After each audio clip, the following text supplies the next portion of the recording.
Bismillahirrahmanirrahim. Assalamualaikum warahmatullahi wabarakatuh. Waalaikumsalam. Selamat siang, salam sejahtera buat kita semua, para pemateri yang saya hormati, pengurus PI Pusat, beserta moderator, hadirin peserta seminar yang saya hormati.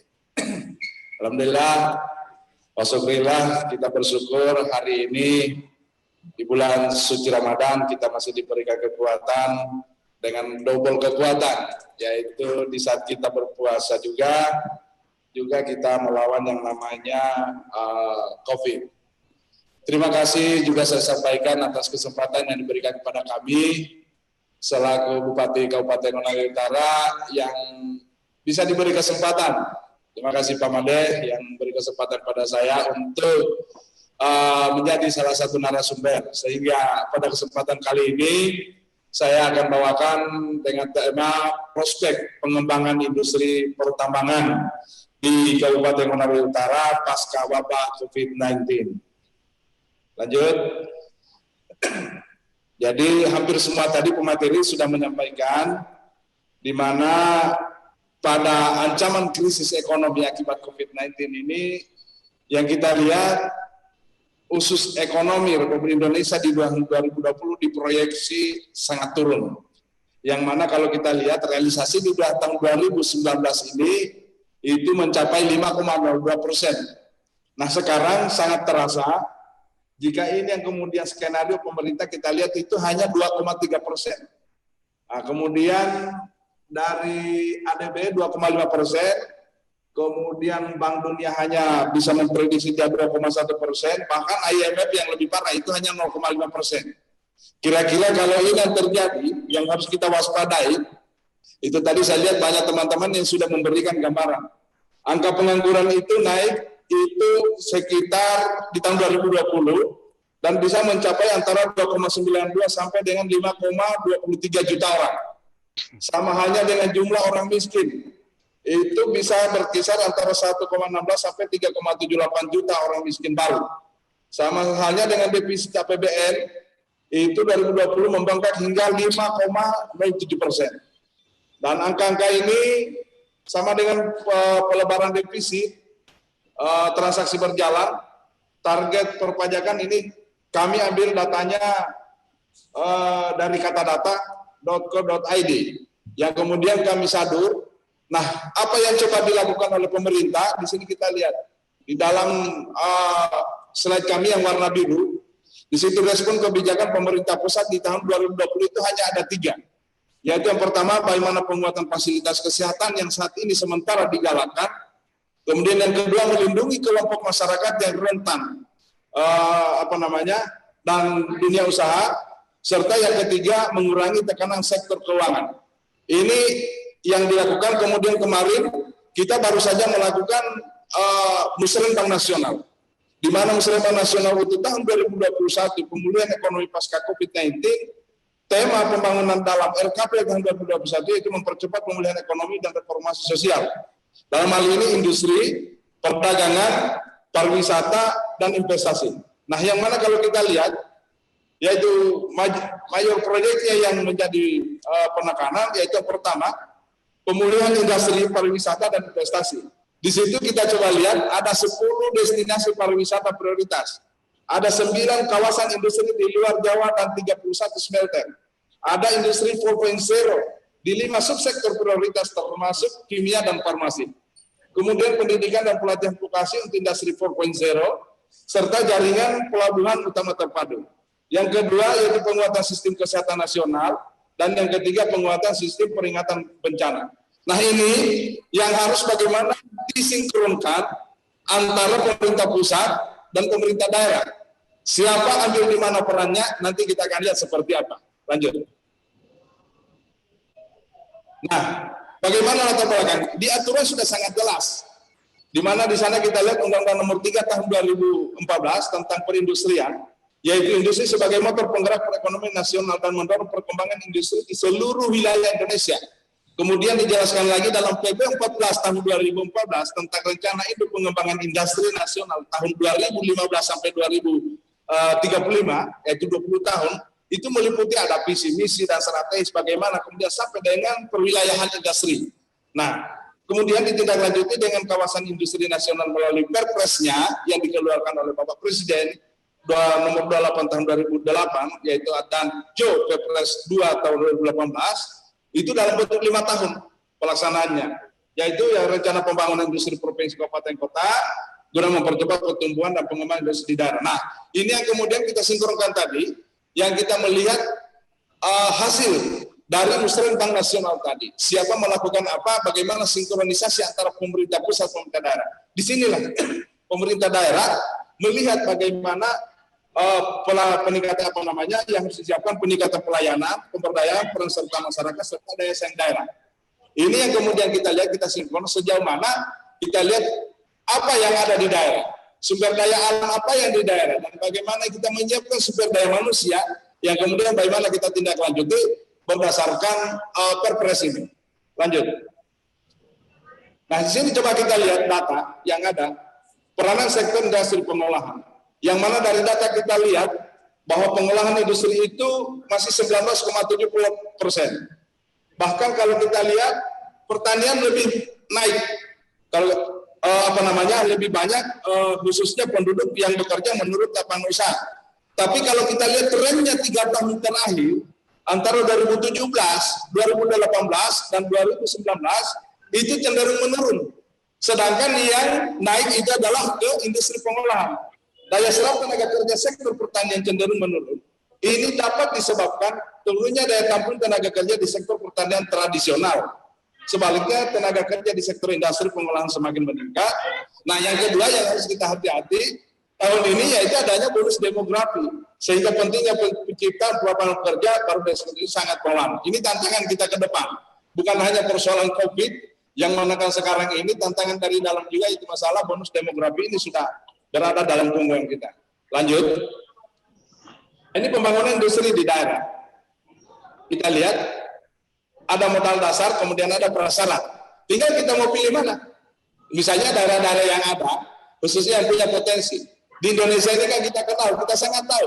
Saya tantang ini, saya sangat sungkan kalau ada yang mengatakan bahwa Indonesia akan terjadi krisis. Kenapa mau terjadi krisis ekonomi? Kalau dalam lagu dari kecil saya diperkenalkan, tongkat dan kayu pun jadi tanaman. Insya Allah kalau ini pengelolaannya baik, ada sinkronisasi sampai sekarang bahkan bukan hanya dana APBN, bukan hanya APBD provinsi, bukan hanya APBD kabupaten, tapi dana desa pun sudah bisa menghidupi masyarakat yang ada di desanya masing-masing. Sehingga saya katakan, kalau yang namanya krisis ekonomi ini mungkinnya global bisa terjadi. Kalau ini manajemennya tidak diperbaiki. Tapi saya yakin, insya Allah masyarakat masih bisa kita lakukan. Sekarang ini semua masih bisa bertahan sesuai dengan apa yang sudah kita laksanakan sekarang sesuai masing-masingnya. Nah, di sana sangat tergambar bagaimana perencanaan pembangunan industri provinsi di kabupaten kota, bagaimana memanfaatkan sumber daya teknologi SDM, pengetahuan, keterampilan, inovasi, dan kepercayaan, serta bagaimana melahirkan industri unggulan di daerah dengan masing-masing kompetensi. Intinya, ini kan pasar yang beragam menghasilkan produk akhir, serta bagaimana penyiapan infrastruktur dan pembiayaan investasi itu sendiri. Nah, ini sudah akan terlihat sejauh mana dengan kewenangan masing-masing daerah itu sendiri disiapkan. Kita lanjut. Mohon izin, kebetulan daerah saya, lanjut. Daerah saya adalah Kabupaten Konawe Utara. Ini saya akan tampilkan bagaimana prospek pengembangan industri pertambangan di Kabupaten Konawe Utara. Lanjut.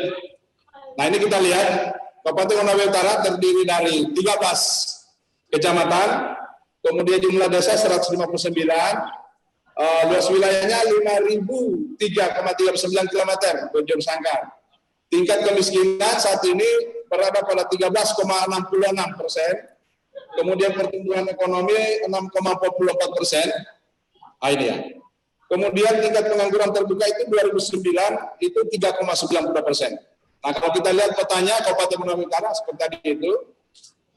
Nah, ini kita lihat beragam struktur ekonominya seperti ini, masih didominasi pertanian, kehutanan, dan perikanan.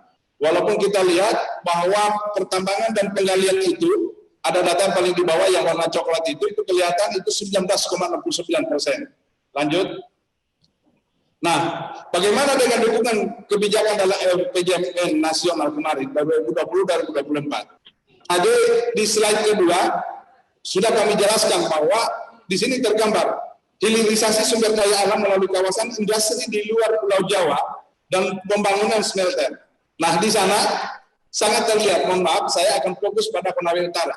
Di situ di bawah ada catatan 9 kawasan industri prioritas nasional, 10 kawasan industri baru yang dikembangkan, dan 19 kawasan smelter.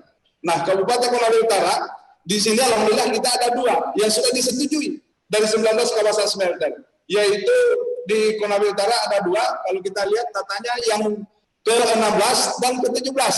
Itu angka 16-17 itu berada di Kabupaten Konawe Utara. Yang secara kebetulan juga, kita lanjut slide-nya. Slide-nya, lanjut. Slide. Di situ. Nah, ini kita lihat sangat sinkron. Kenapa sampai di Konawe Utara harus disiapkan 2 pembangunan industri smelter. Luas potensinya 82.626,3 hektar. Cadangan deposito kalau hipotetik berdasarkan satuan genetika wilayah, kita lihat itu kurang lebih ada 46 miliar metrik ton. Itu lokasinya berada di Kecamatan Wiwirano, Langit Kima, Lasol Kepulauan, Melawe, dan Mendui. Nah, kita lihat dari gambar yang di samping kiri itu ada kelihatan. Artinya saya ingin sampaikan, kalau kita lanjut di slide selanjutnya.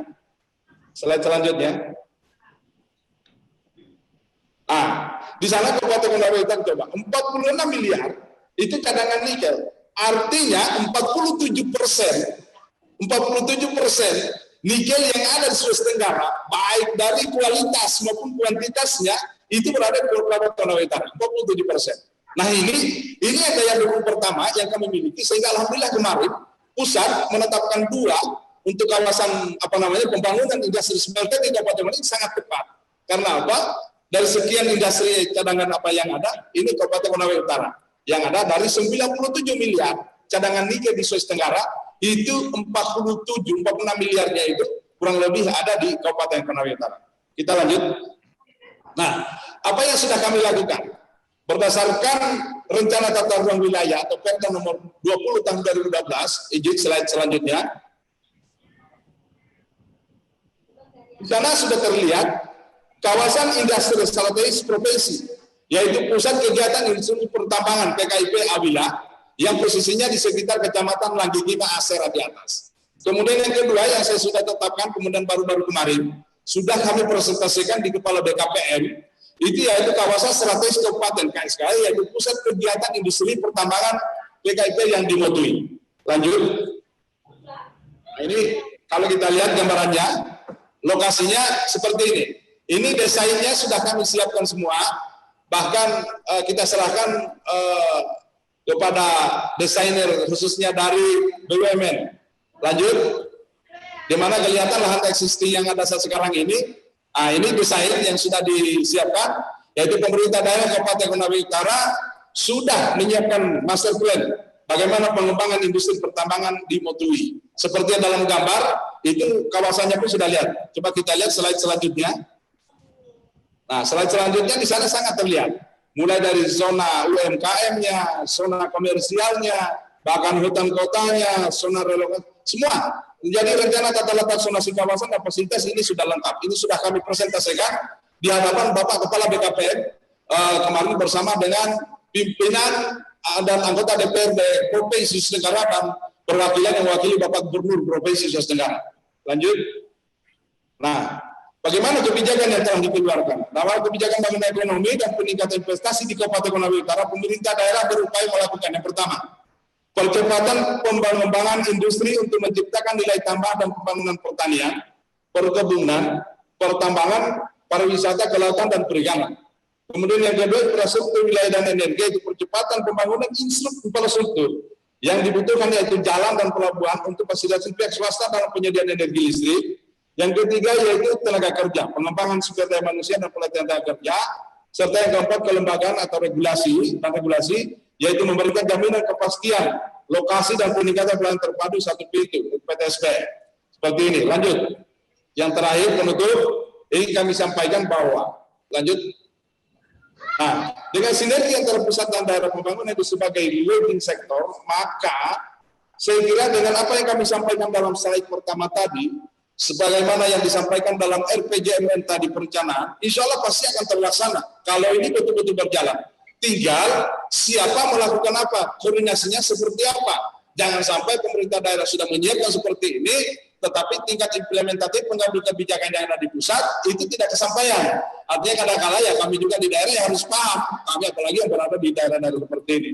Sehingga tadi pertumbuhan sektor industri pengolahan itu menjadi 2 digit, kemudian kontribusi sektor industri pengolahan dalam PDB-nya mencapai 30%, kemudian bagaimana persentase tenaga kerja akan tertutupi tadi, yaitu naik pekerjaan sebesar 22%, serta persentase nilai tambah sektor. Kalau ini insya Allah bisa kita konsisten, kita berdoa mudah-mudahan COVID-19 cepat kembali ke kampungnya, tidak tahu dari mana dia, kita kembali kemudian bekerja, kembali ada silaturahmi, kita bisa berlebaran bersama-sama. Alhamdulillah Kabupaten Konawe Utara hari ini sudah zero COVID-19. Dari kemarin ada berapa, di hari tinggal satu yang ODP, ini pun sudah beres. Artinya apa? Kami optimis dari Konawe Utara untuk kita sama-sama untuk bagaimana menyelamatkan Indonesia apa semua. Kami optimis teman-teman semua. Jadi ini bahan-bahan yang saya sampaikan kepada kita semua dalam seminar ini. Saya yakin melalui teman-teman yang ada di Persatuan Insinyur Indonesia, insya Allah dari kita bisa kita selamatkan ekonomi Indonesia yang akan datang.